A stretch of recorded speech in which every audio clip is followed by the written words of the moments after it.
They look and taste like candy, but they'll get anyone, including children, high. Children eating THC-infused candy is becoming more common. And as you would imagine, it has law enforcement on high alert. CBS 17's Gilad Malamed tonight digs deeper into the marketing of these products and children eating them.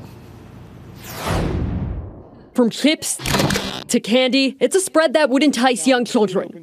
But take a closer look at this symbol and the fine print. It tastes like a Dorito, but it's THC infused. Chips Ahoy cookies, Oreos, Cocoa Pebbles, and then Reese's Puffs, all THC infused. And all seized by Wake County Sheriff's deputies. That's marketing towards children, and we don't want them getting their hands on it. Sergeant David Bradford says the problem's become worse in recent years. A kid comes home from school, and then, their parents are partaking in this stuff, and then they don't know, and then they grab it and they ingest it. Boom, hospital visit.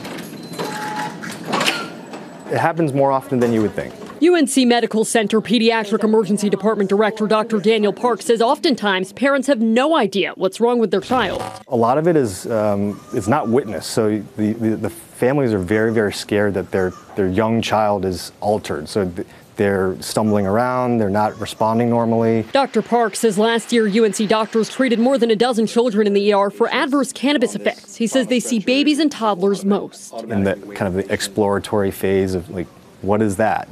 This looks like candy. This is this is a cookie. How challenging is it for you to figure out what happened to a child when they come in after eating this? That's the question, right? Because undifferentiated altered mental status in a child can be very, very tricky. Another common side effect is an increased heart rate. Doctors often need to do a wide range of tests when children come in an altered state. With unintentional THC consumption becoming more common, some doctors want to change their approach to examining them in hopes of finding THC sooner. Some folks are advocating for a urine toxicology test pretty much immediately. I would say that this is there's a direct practice change from the increased incidence of what's happening. An American Academy of Pediatrics analysis of national poison data found a 1,375% increase in children under 6 ingesting edible cannabis from 2017 to 2021. Marijuana is illegal in North Carolina, and if a child gets their hands on it from a family member, yes, there would be additional charges. In November, the Wake County Sheriff's Office charged a mother with 2 counts of misdemeanor child abuse in addition to possession of a controlled substance.